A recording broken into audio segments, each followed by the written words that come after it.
On December 26, 1973, in 24 selected engagements in the United States, William Peter Blatty's The Exorcist, directed by William Friedkin, opened.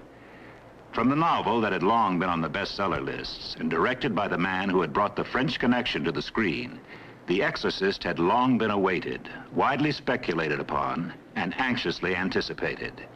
But no one, no matter how close or deeply involved in the film, could possibly have anticipated what was to happen at every theater where this film played.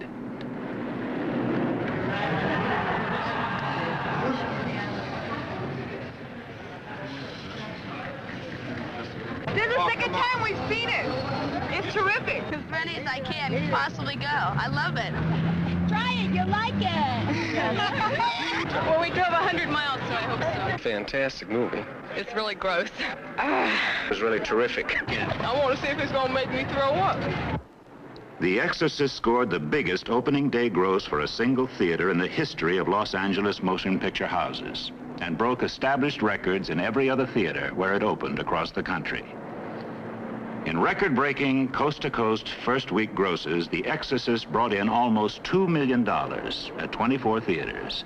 In 6 days, The Exorcist surpassed all previous box office records at 3 theaters in New York. At Los Angeles, 2 more theaters were open. In Chicago, the pattern was the same, and the dimensions of The Exorcist experience broke on the motion picture world with an impact rivaled only by the audiences that continue to pour into all these theaters.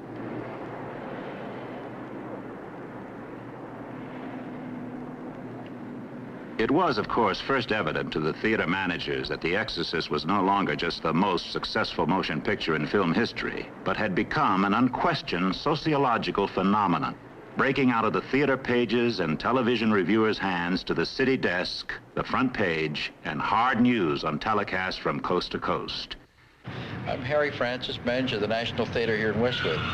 I've been in this business 40 years now, and I have never gone through anything like this. It's exciting. The public love it. Had crowds that you can't believe. We've hired 20 security guards to control the crowds.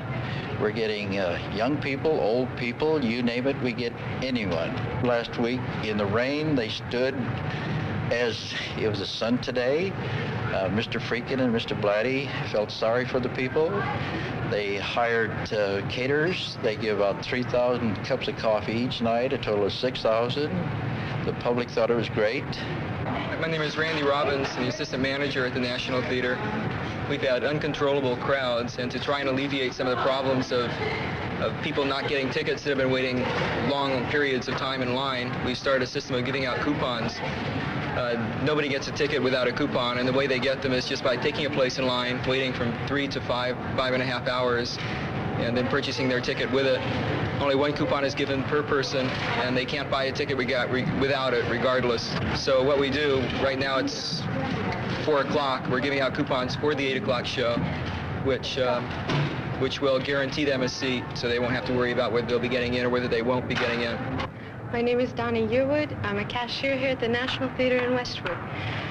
We are showing The Exorcist right now, and it's absolutely fantastic. We have people coming. This morning they were standing in line at 4:30 in the morning for the 10:30 show, and we've just had sellouts every day, about 2 hours before the performance even begins. The people we've already got enough people in line to sell out the theater, and they remain in line, and people who know they won't get into that show will go to the end of the line and wait for the next show. Sometimes we'll have our 8 o'clock, 10 o'clock, and the midnight show sold out before 6 by the people that are standing in line. And they'll stand in line in the rain, they'll stand in line under all kinds of conditions, and they all seem to just really enjoy it when they come in. We've never had anyone complain about the wait being too long for the kind of movie it was. Everyone just really felt it was great. And sometimes even they stand in line for 5 and 7 hours. We've heard some of the people say they've been standing in line that long. And they'll come in and they won't be able to watch the whole movie because it's just too much for them. And they'll come out after about an hour, but they don't complain about standing in line. I don't like it. I want to go home. Makes my heart beat too fast. I don't know, it doesn't bother me that much. But I guess it bothered her more than it bothered me. This is the second time we've seen it. We still can't hack it. No. Why was that? I'm not going back in there.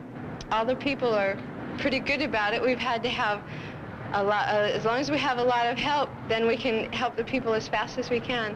And they don't mind too much. They stand forever. My name is Jamie Spence. Oh, my name is Karen Howard. My name is Robin Ellison. We work here answering telephones. And Fixing popcorn and drinks when it gets really crowded. Yeah, when they first let everybody in, everybody runs, and they're like a stampede, and they scream like there's a riot going on. Slow down, please. Slow down. All three doors, please. Just move down the other door. just the other night, this guy came out, and I looked out the door, and he was lying on the floor. He's really big. You wouldn't have expected. I know. All these big guys, they come out, and they look like they're ghosts or something. And they ask for smelling salts and everything. It's not the kind of people you'd expect to faint. Yeah. It didn't scare me. I don't know what happened. I just fainted. It was frightening. My experience with this movie has been incredible, especially with people fainting.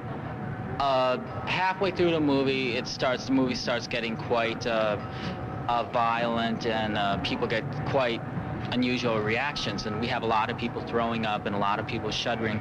But the thing that really surprises me is people faint. I mean, I've never in my life known a movie where people would faint. I mean, it's hard to make people faint.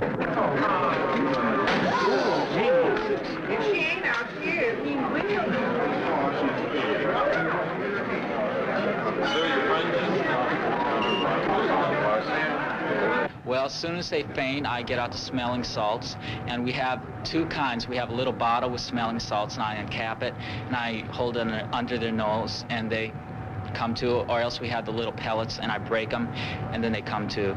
And most of them, once they fainted, they don't go back into the picture.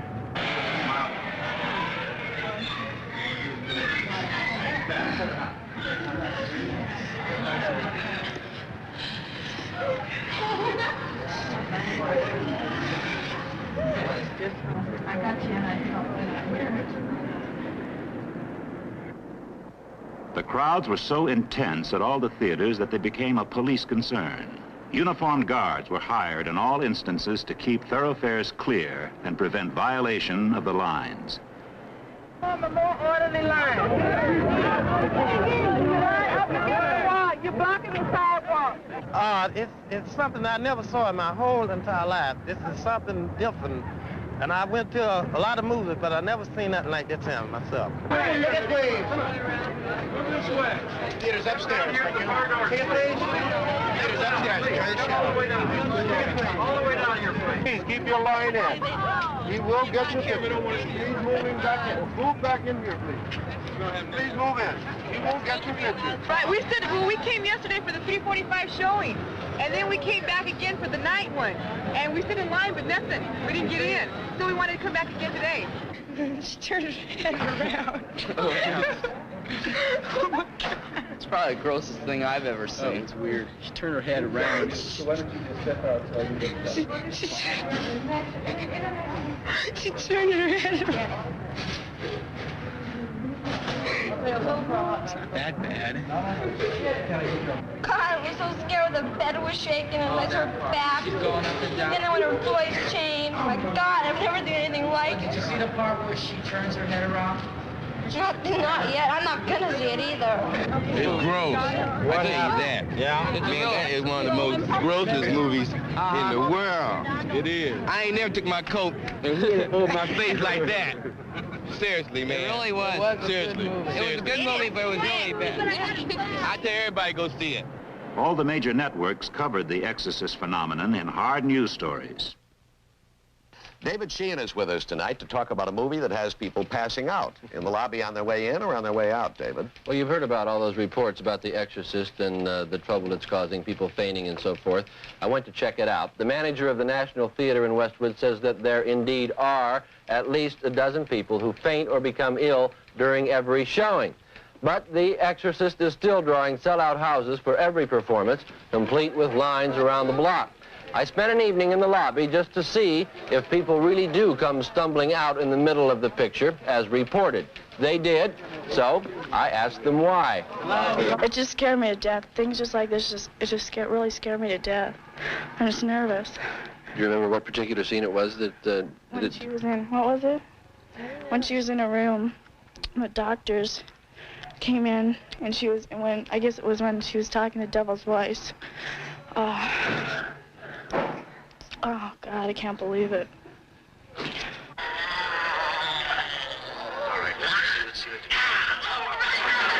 away! The sour is mine! Are you going to go back in and see more of the movie now? Probably, yeah. What are you going to do right now? I don't want to see it, but my curiosity is killing me. I have to see it. I fainted like 10 minutes after the first beginning of the movie. And I walked out, and they gave me some water. I passed out in about the first half hour, yeah. Do you remember what it was, what scene it was that affected you so much? Convulsions, when she took convulsions. Because I have a little girl, and it was like watching my little girl. I think it's disgusting. Why? I don't know, it doesn't, you know, it doesn't make me want to get sick like everybody says. My legs are just going, nyeh, and I want to go in the lobby and not watch it, and I have to cover my ears.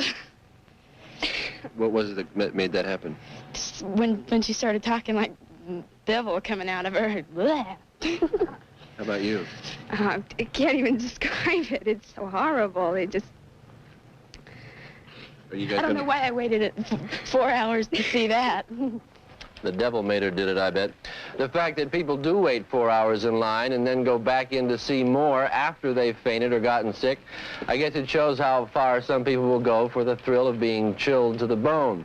And judging from my long night in the lobby, the people most susceptible to being profoundly upset by the film are those who went in believing in the devil, Roman Catholics especially. As a matter of fact, the Pope himself is being quoted as part of the film's publicity campaign. Demonology, he said, is an important part of Catholic doctrine that really ought to be studied again. And on that level, some psychiatrists are calling The Exorcist a dangerous movie because it does give credibility to a variety of superstitions, including the devil myth and the power of ritual. So it may be true to some, The Exorcist might be dangerously convincing. To me, The Exorcist is nothing more than a fantastically well-made and very shocking chiller, or thriller, if you prefer. KABC TV in Westwood. It's frightening. Do you think she'll go back in? I don't know. I have a friend in there alone, and I don't want to leave her in there alone. So I probably will. But it's incredibly frightening. As well as hard news coverage on local television stations. From San Francisco. Triggered by the compelling story of The Exorcist. It focuses on an adolescent girl possessed by the devil, and the ghoulish horror which results has been captured in one of the most shocking films in years. And the crowds love it. They wait outside the North Point Theater through 2 or more performances to get in. One close estimate figures 100,000 people have seen The Exorcist since it opened 4 weeks ago. Atlanta. Excuse me, but the 7:50 feature just sold out. If you want to wait for the 10 o'clock feature, tickets go on sale at 8:30. Has anyone said to you, don't go see The Exorcist? Many. Why? Scary. Well, I hope that the game goes well. Did you just bring cards, by the way, or is it something that you planned ahead of time? Or did you go out and buy them? No, we planned ahead of time to bring them because we heard about the long lines. Well, I hope when you get in finally to see The Exorcist that you do enjoy it and that you don't get too frightened and have to return to the card game. Thank you. Thank you.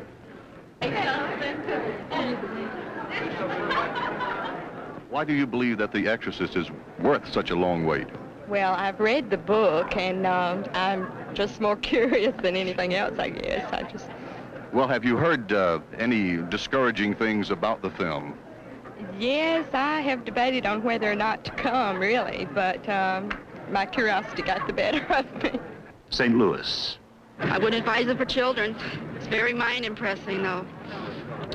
It's good. It's very good. Do you believe in it? Well, I'm a Catholic. It makes me want to go and go to church. I thought it was excellent. I really did. I thought it was very good. Did you believe it could happen? Oh, yes. Anything's possible. Possession by the devil? Well, I'm not saying it has happened, but I'm not saying it hasn't either. Detroit. Yeah, the part where she started spitting all the green stuff and, ugh. Are you going to go back in as soon as you compose yourself? Yeah, I suppose so. I don't have to look anymore, though. You've walked out of the movie 3 times? Yeah, 3. On 3 different occasions? Yeah. You work here, so you've seen the movie several times, or tried to, right? I tried to, right. And you still haven't seen it all the way through? No. What keeps hanging you up? Movies. Philadelphia. How did you like The Exorcist? I didn't like it. Why didn't you like it? Afraid of it. It was really scary. It was a really good movie, but it was really scary. I would want to see it a second time. It was a very different picture, and it takes you way out. And I wouldn't want to see it again. A person the author had to be part of the devil himself to think of such ideas.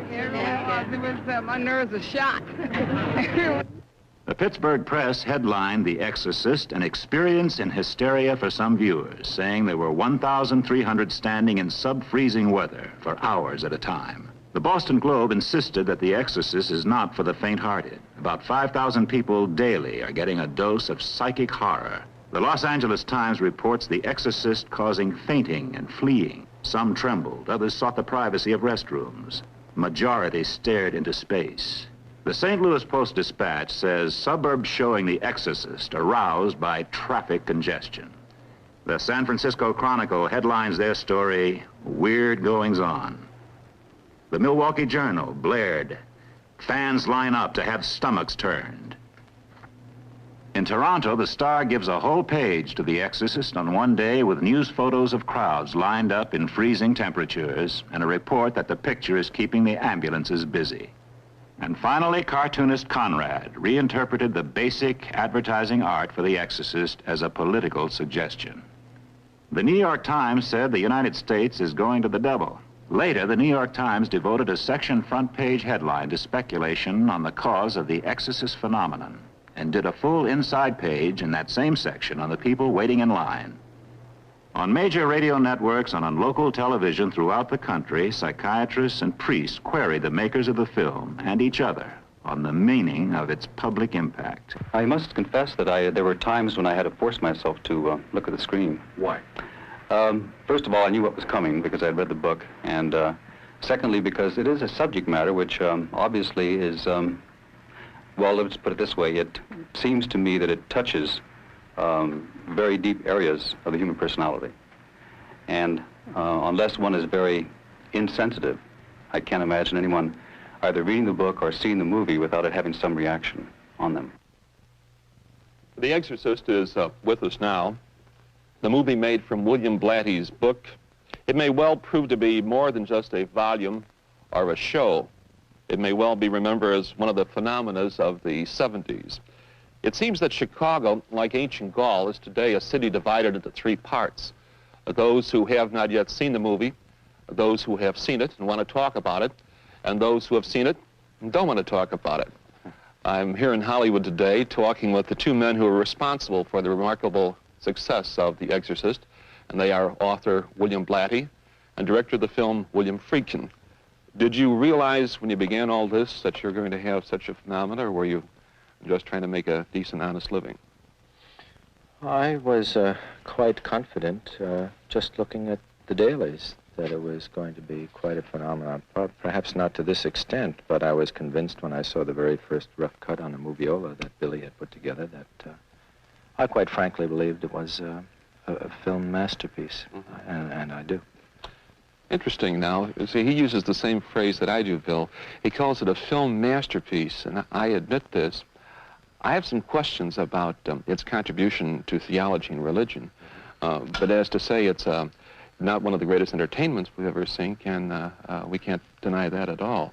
But do you think that you're really making a contribution, say, to religion and to the understanding of theology? Leaders of the religious community are naturally curious and often controversial on the subject of this film, which included among its technical advisors 3 Jesuits, 2 of whom also played parts in the film. The medical and psychiatric community has shown a similar interest in discussion of the film, its meaning, and the significant response of the public. There are 3 doctors of medicine credited as technical advisors in the main title. As this film report is finished, the news on the streets in front of the theater, on television, radio, and in the newspapers continues. The United States is astonished by the Exorcist experience. Soon, we expect the rest of the world will join them.